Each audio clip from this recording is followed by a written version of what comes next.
Everybody, welcome back to another video. This is the fifth of the short series for the real Odyssey, where I go through every single one of the 12 trials. I give a small quick synopsis at the beginning and then interpretation and symbolism with regards to what that trial is trying to actually represent. As always, check out the previous videos if you haven't seen them. I really go into explaining a lot of details and setting up a lot of the notions and a lot of things that you need to know with regards to a lot of comparisons to the new Nolan film. Obviously, that has been the catalyst for why these videos have been happening and why I started down this path of actually, making this series on the real story of the real Odyssey. And obviously, going into the symbolism again, I implore you to use free thinking to actually look at all this information from a judgmental place and try to use your own logic to see where it takes you with regards to what we're actually analyzing and what we're seeing here. So, in this video here, we're going to be going into the Lastrygonians, anyway, in Greek it's Lastrigones. Basically, it's the giants, Sicily, unless if I'm mistaken, right? As per usual, short videos, keep it simple, stupid, as they go on, because I've already described and explained a lot of things by now.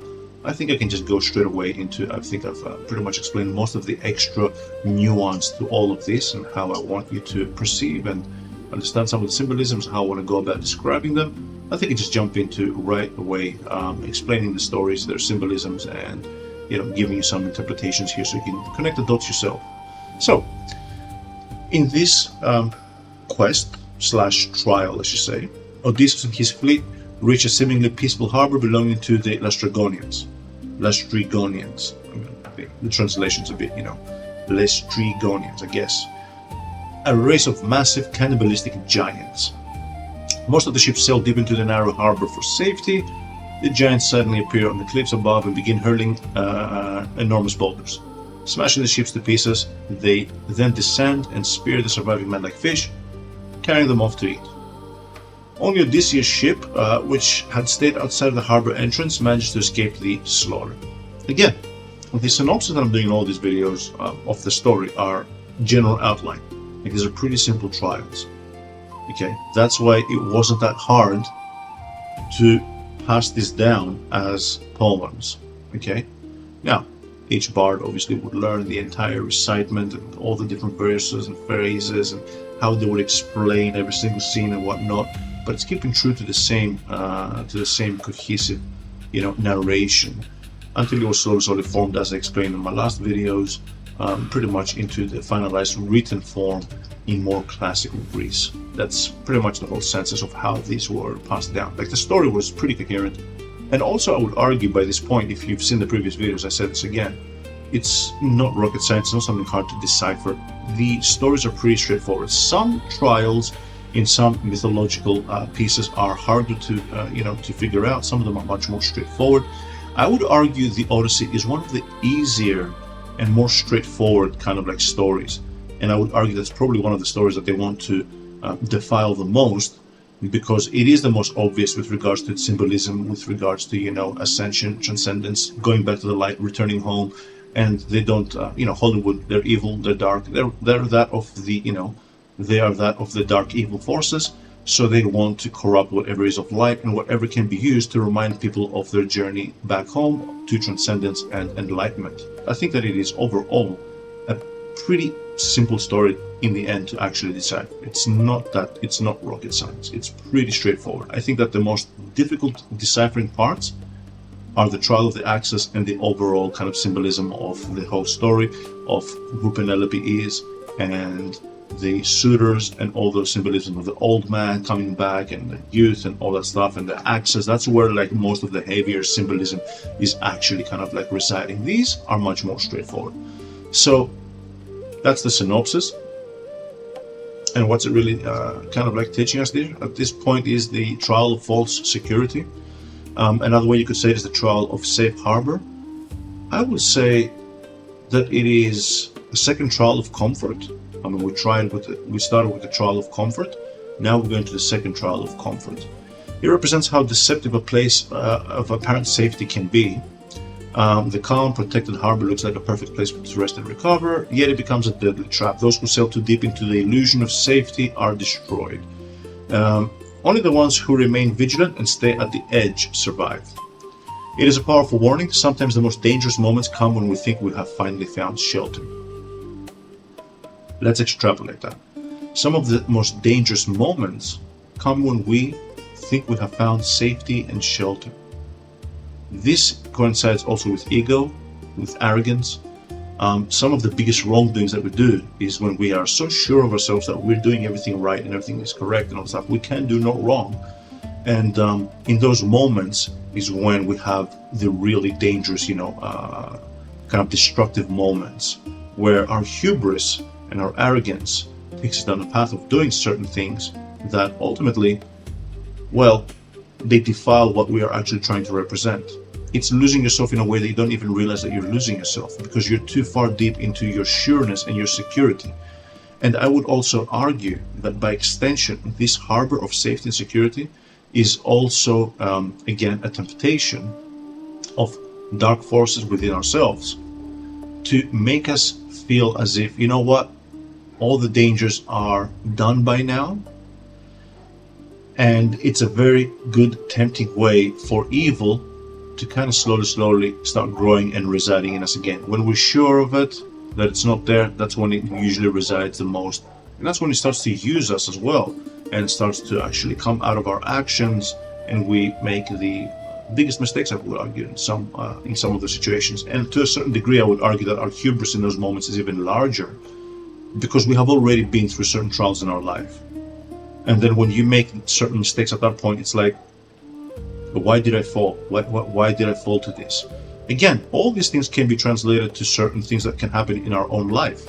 For example, I'm so sure of myself that I am righteous in the things that I say because I am right and just with other people. And as a result, I get in an argument with someone and I lose my patience because I'm so sure about what I'm saying, and I get mad at them and we have a fight and have an argument. And, I can possibly say things that I shouldn't have said, or that I don't mean, or represent something in a very bad manner. And this is these are very ugly moments, let's just say, to our personality. And you realize after that I know that I'm right, but why did I handle this so wrong? And perhaps I'm not so right. And perhaps, or I'm so sure of my righteousness that I forget to understand how I should express this righteousness with patience and understanding. Or outright being vile towards other people because they don't understand certain things. Like whatever the case may be, these are things that we can do in our everyday life as well.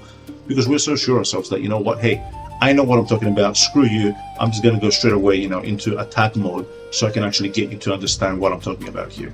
It's a very common kind of fall from grace, let's just say.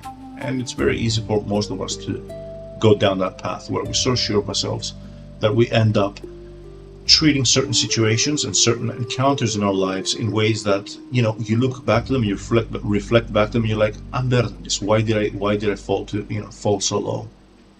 Why did I get into that argument? Why did I fight with this person? Why did I get angry at this person? Why did I call this person names and make them feel bad and, sad, or whatever the case may be?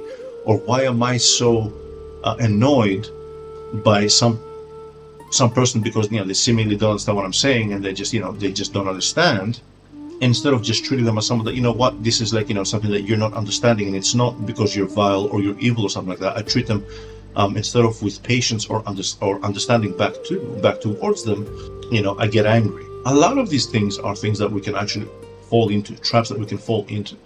And I would argue that is another kind of moment of seduction, let's just say, from the dark side. We feel good about ourselves, we feel sure about ourselves, we're in this safety, and boom, we're eaten alive. You have to stay vigilant. It's one of the things I've been saying in a lot of the videos. You have to stay vigilant, and I think that this is probably a trial of ignorance as well, I would argue. Ignoring our own reality, our own mortality, our own perception, our own ability to falter, being so sure of ourselves that, our arrogance has no limits at that point. It is ignorance. By extension in society, it's when we ignore things that are happening around us because we are safe in that safety and all stuff, and nothing wrong can happen. And we completely miss the signs. So staying vigilant and on the edge and not being in that safety and always checking yourself and always checking the situation around you, I would say is a lesson not only for ourselves, it's a lesson for how we perceive things around us, how we perceive things that are happening in society, other people, and so on and so forth. I would argue that the trial of false security, I would possibly say to a certain degree, is the trial of ignorance.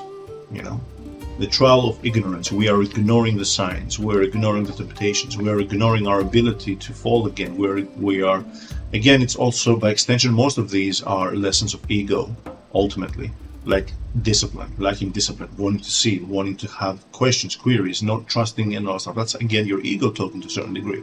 So let's not just sprinkle everything with saying in every single one of these videos, oh, it's a lesson for the ego. Some of these things are just general, to a certain degree, lesser, to some degrees more so in certain specific trials. But I would argue that ignorance has a certain kind of layer in all of this as well, with regards to how we can actually perceive this trial. So again, short video, really straight to the point, straightforward. You can argue that it's just a comic book, as the translator, interpreter, she didn't even interpret it, she just defiled the whole word. Of the book of the Odyssey, if that's even what it should be called, that Nolan is basing his film on. And she was saying it's like comic books, like the comic books of the old. Like, that's not what mythology is about. That's not what mythology is about, and it is deeply rooted in history. And even those stories that are much more symbolic, like this one here, despite the fact that it's using some historical figures, it is part of history now. Hellenic history, because it's part of, as I've said 100 times before already, it is part of a heritage and a culture that has passed this story on for generations. It is part of that culture. And as some other videos out there that have presented and have already stated, we're still here. Like, stop treating the ancient Hellenes as if they stopped existing at some point. We're still here. I've seen some funky videos out there. Like, example, like the video of that Hellenic. She's actually Greek. She's not Hellenic. I hate to say it. I think she lives in New York or something like that. Where she's like, the title of her video.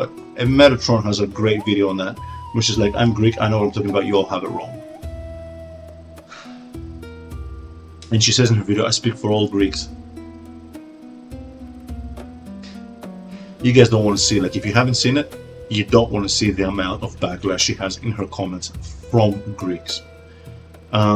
We are still here, okay? We still exist, and there's a cohesiveness to our history, and our DNA, even DNA testing and so much more has proved this. So don't pretend and act like this is something that doesn't exist. It's just folklore from some, long distant kind of, non-existent, folklore, like some non-existent fairy tale, like the mythology of Atlantis. We don't have any Atlanteans anymore. We can do whatever we want with Atlantis. Don't treat ancient Hellas in that same manner. Okay, we're still here. We're still the continuation of that history and that culture and that heritage.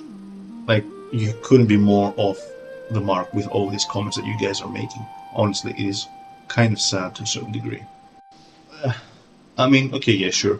If you want to see this just as a fun, kind of like comic book adventure where, oh no, they think that they're safe and then they're being attacked by giants. Whatever. How about it?